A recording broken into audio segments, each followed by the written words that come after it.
The padlock was rusted shut. I stood in the alley behind the warehouse in Portland's industrial district, bolt cutters in my hands, trying to work up the courage to cut through the chain my husband had forbidden me to touch for 12 years. Marcus died 3 weeks ago, heart attack at 42, no warning, and now his lawyer had given me a key to a property I never knew existed, with one instruction: see it before you sell it. I'd spent 12 years respecting Marcus's boundaries. The warehouse was his storage space for his construction business. He went there every Tuesday and Thursday evening, sometimes Saturdays, always alone. It's full of equipment and client files, he'd said when we first married. Boring stuff, liability issues. Better if you stay away. I'd believed him. Marcus was careful, organized, risk-averse. If he said something was off limits, there was usually a good reason. But Marcus was gone now, and I needed to know what was worth $8,000 in rent. The bolt cutters finally snapped through the chain. I pulled open the heavy steel door. What I found inside made my knees buckle. The warehouse wasn't full of construction equipment. It was full of life.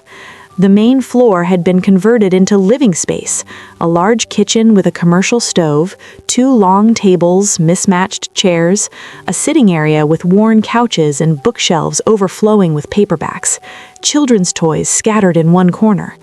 But it was the walls that made me freeze. Drawings, dozens of them, taped up everywhere. Crayon pictures of flowers and rainbows, handprints in paint, a child's spelling test with a gold star. My hands trembled as I moved deeper into the space. 4 doors led off the main area. I opened the first one. A bedroom, small but neat. Women's clothes hanging in an open closet, photographs on a makeshift nightstand, a young woman with a baby, both smiling. I didn't recognize either of them. I opened the second door. Another bedroom. This one had 2 twin beds, both made. Teenage girl things, makeup, magazines, a laptop charging on a desk. The third door? A bathroom. Clean, functional, toiletries for multiple people lined the counter. The fourth door was locked. That's when I heard the sound behind me. Footsteps on metal stairs. Someone was coming down from the 2nd floor, a level I hadn't even known existed. "Who the hell are you?" The woman was maybe 35, dark-skinned, athletic build, holding a baseball bat like she knew how to use it. Her eyes were hard, assessing, dangerous. Behind her, I could see 2 more women on the stairs, one clutching a young child, the other barely looked 18. "I'm Rachel Chen. This warehouse, my husband owned it, Marcus Chen. He died 3 weeks ago and I inherited it, and I had no idea anyone was—" "Keisha's dead?" The woman with the bat went pale. The young girl on the stairs made a choking sound. "Yes. I'm sorry, did you know him?" The woman lowered the bat slightly but didn't drop it. "Your husband saved my life. All our lives. And you're telling me he's gone?" I nodded, unable to speak. The woman's shoulders dropped. "Shit. Okay. She looked back at the others. "It's all right. She's Marcus's wife. She doesn't know." "Doesn't know what?" I asked. Keisha studied me for a long moment. Then she seemed to make a decision. "My name is Keisha. I've been living here for 4 years. Marcus gave me a place to hide when my ex-husband tried to kill me." She gestured to the others. "We all have similar stories. This isn't a storage unit, Mrs. Chen. It's a shelter, an off-the-book safe house for women who can't go to official shelters because the people hunting them have connections, money, or badges." The room spun. I grabbed the back of a chair to steady myself. "How many women?" "Right now, 7, plus 3 kids." Keisha set the bat down. "Over the years, maybe 50 women helped Marcus disappear. New identities, new cities, new lives. Some stayed here for weeks, some for months. He asked nothing from us except silence. My husband, my quiet, careful husband who worked construction and came home every night, smelling like sawdust and concrete. He'd been running an underground railroad for abuse victims, and I never knew." I spent the next 2 hours listening to their stories. Keisha had escaped a husband who was a police officer. The official shelters weren't safe because he had friends in every precinct. Sophia, 19, had fled her family's attempts to force her into marriage. They had money, lawyers, and a private investigator actively searching for her. Ava, the one with the baby, was hiding from her ex-boyfriend, a gang member with a long reach and longer memory. Each woman had a story of violence, of systems that failed them, of nowhere left to turn. Until Marcus found them. "How did he find you?" I asked Keisha. "I was sleeping in my car near a construction site where he was working. He saw the bruises I was trying to hide, bought me coffee, asked if I needed help. I thought..." She paused. "I thought he wanted something from me. Men always want something." "But he didn't." "No, he brought me here that same night, gave me a key, showed me where everything was, told me I could stay as long as I needed. The only rule was discretion." I looked around at the space Marcus had created. This must have cost a fortune. "He paid for everything," Sophia said quietly. "Rent, utilities, food. He brought groceries every week, never asked us to pay anything back." My chest felt tight. We'd lived modestly, not poor, but careful with money. I'd always thought we were saving for retirement. Instead, Marcus had been pouring money into this. "Mrs. Chen," Keisha said gently, "there's something else you need to see." She led me up the metal stairs to the second floor. This area was set up as an office, a desk, filing cabinets, a safe. Keisha pulled out a key from under the desk drawer. "Keisha gave me this, said if anything ever happened to him, I should show you what's in the safe." She opened it. Inside were files, dozens of them, each labeled with a woman's name and dates. I pulled one out at random. Inside were documents, copies of restraining orders, police reports, photographs of injuries, legal papers, and beneath all of it, a handwritten note in Marcus's careful script. "Lisa Morrison, age 28, ex-boyfriend Jacob Pierce, 3 prior assault arrests, released on bail each time. Lisa left official shelter after he found her there, brought her here August 2019, stayed 4 months, now living in Seattle under name Lisa Grant, doing well." File after file, the same pattern. Women's stories, danger they'd escaped, time they'd spent here, where they'd gone next. Marcus had documented everything. At the bottom of the safe was a leather notebook. I opened it and saw Marcus's handwriting on the first page. "If you're reading this, something has happened to me. Rachel, I'm sorry I never told you. I wanted to protect you from this, but now you need to know why." My hands shook as I turned the page. "Her name was Lily, my sister. You never got to meet her because she died when I was 19. Her boyfriend beat her to death in a motel room outside Sacramento. She tried to leave him 3 times. The shelters couldn't keep her safe. The restraining order was just paper. The police said there was nothing they could do until he actually hurt her. He did. He killed her. I was just a kid. I didn't know how to help her. I didn't understand how the system fails women like hers until it was too late. This warehouse, all of this, it's what I should have done for Lily. It's what I can do now for every woman who falls through the cracks. I know it's not legal. I know it's risky, but it's necessary. I love you. I always have. I just loved her memory too, and I needed it to make something." I sat down hard on the office chair, tears streaming down my face. Lily. He'd mentioned her once years ago, said he had a sister who died young, wouldn't talk about it. I'd assumed car accidents or illness, not murder. Keisha put a hand on my shoulder. "He was a good man, Mrs. Chen, the best I've ever known." I wiped my eyes. "Did anyone else know about this place, besides the women who stayed here?" "No, Marcus was paranoid about secrecy. He said the moment anyone official knew about this place, it would get shut down and these women would have nowhere to go." Something cold settled in my stomach. "Keisha, how did my husband die?" Heart attack, you said. Why?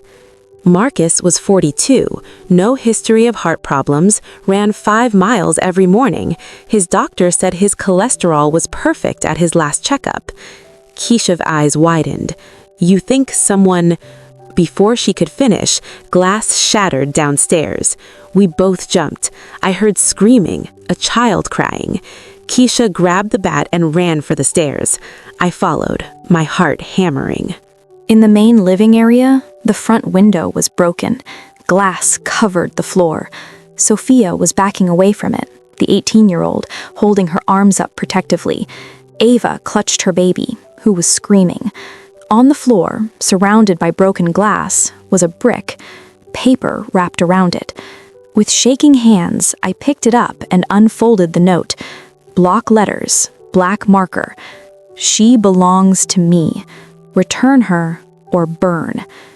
It's him, Sophia whispered, her face sheet white. He found me. Who? I demanded. Victor Reyes, my brother. He's the one my family sent to bring me back. Keisha swore. How? How did he find this place? Sophia was shaking so hard she could barely stand.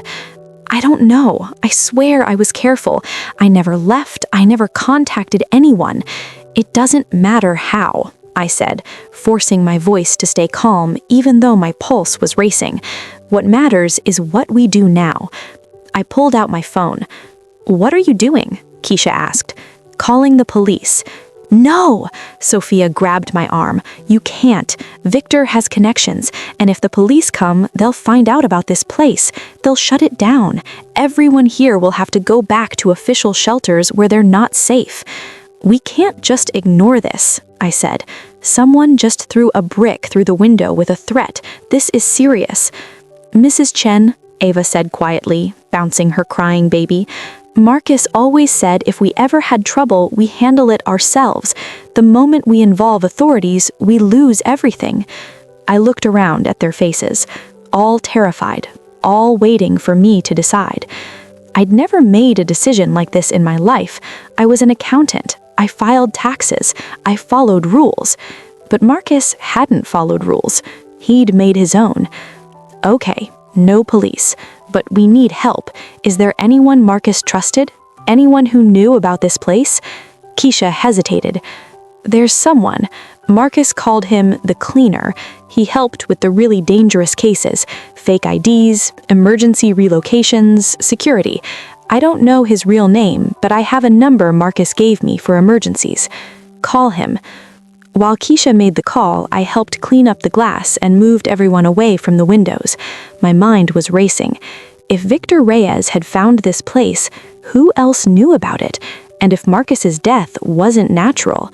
No, I couldn't think about that now. One crisis at a time. 30 minutes later, there was a knock at the door. 3 sharp raps. Pause. 2 more. Some kind of code. Keisha opened it. The man who entered was maybe 50, gray hair, lean, with eyes that saw everything. He moved like someone with military training. I'm Davidson, he said simply. Then he saw me and froze. You must be Rachel. You knew about me? Marcus talked about you. Something sad crossed his face. I'm sorry for your loss. He was a good man. Did you know his death wasn't natural? Davidson's expression hardened. I suspected. Marcus called me 2 days before he died, said someone had been watching the warehouse. He'd found a tracking device on his truck. He was going to move everyone to a secondary location he'd been setting up. He never got the chance. My blood went cold. Someone killed my husband? I think so, yes, but I couldn't prove it. The coroner ruled heart attack. Case closed. Who would want him dead? Davidson looked at the broken window, at the note I was still holding. Mrs. Chen, your husband helped a lot of women escape very dangerous men. Men with money, men with connections, men who don't like losing what they think belongs to them. He took the note from my hand, studied it. Victor Reyes. I know that name. His family has money from pharmaceutical distribution, some of it legal, most of it not. If he's found this place, you may have maybe 24 hours before he comes back with more than just a brick. What do we do? We move everyone tonight. I have a safe house in Seattle, not as set up as this, but secure. We can get them out before Reyes makes his next move. I looked at the women gathered around us. Sophia terrified, Keisha determined, Ava clutching her baby. They trusted Marcus. Now they were looking at me the same way. Do it, I said. Get them safe. Davidson nodded. And you? Are you coming with us? I thought about Marcus's notebook, about Lily, about 12 years of secrets and the good they'd done. No, I said. I'm staying. This is my property, and I'm going to make sure whoever killed my husband answers for it. Davidson moved fast. Within 2 hours, he had a van loaded with everyone's belongings. The women and children piled in, headed for Seattle. Before Sophia left, she hugged me. "Thank you," she whispered, "for not turning us away." "Stay safe," I told her. Only Keisha stayed behind. "I'm not leaving you here alone," she said flatly. "You don't know what you're dealing with." "Then teach me." She studied my face, then nodded. "Okay, first lesson. If Victor comes back, he won't come alone. Men like him always bring backup." We spent the rest of the night securing the warehouse. Keisha showed me Marcus's emergency supplies, pepper spray, a taser, even a handgun I had no idea how to use. "Marcus kept this?" I asked, staring at the gun. "For emergencies. He never had to use it. Let's hope you don't either." At 2 a.m., I was in the office going through Marcus's files when I heard it. Footsteps. Multiple people. Outside. Keisha appeared in the doorway, bat in hand. "They're here." I followed her downstairs. Through the window, I could see 3 figures approaching the warehouse. One of them was definitely bigger than the others, moving with aggressive confidence. The front door rattled. Someone was trying to force it open. "Call Davidson," I whispered to Keisha. "Already did. He's 20 minutes out." "We need to stall them." Before Keisha could respond, the door crashed open. They'd kicked it in. 3 men entered. The one in front was young, maybe 25, well-dressed, with cold eyes and an entitled smirk. Victor Reyes. "Where is she?" he demanded, looking around. "Where's Sophia?" I stepped forward, trying to project confidence I didn't feel. "She's not here." Victor's eyes locked on me.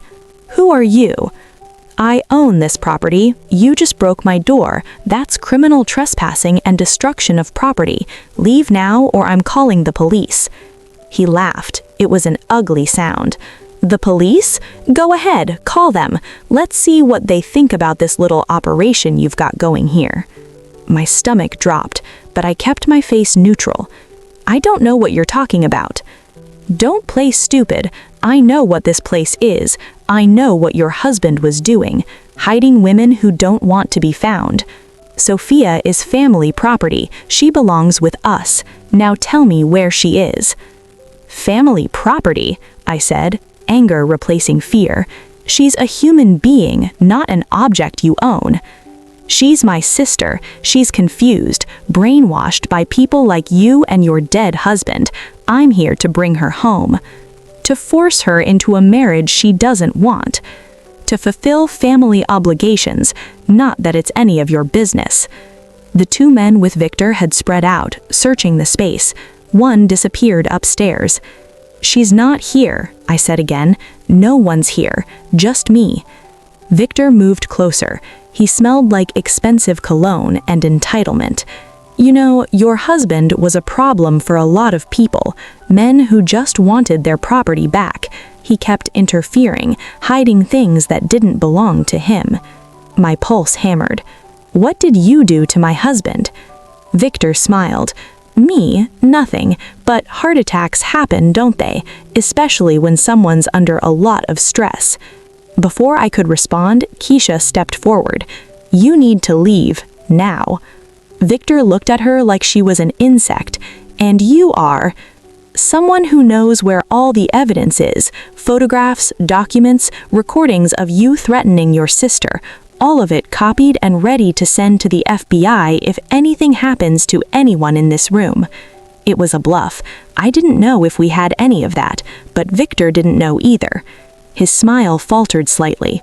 "You're lying." "Try me," Keisha said. "Touch either of us, and by tomorrow morning, every news outlet in Portland has the full story. Victor Reyes, pharmaceutical heir, stalking and threatening women. How do you think your family's legitimate business will handle that publicity?" We stood in silence, tension crackling. Then I heard sirens. Davidson hadn't called the police, but someone had. Victor heard them too. His expression turned murderous. This isn't over. He and his men left before the police arrived, slipping back door. I collapsed into a chair, shaking. Keisha put a hand on my shoulder.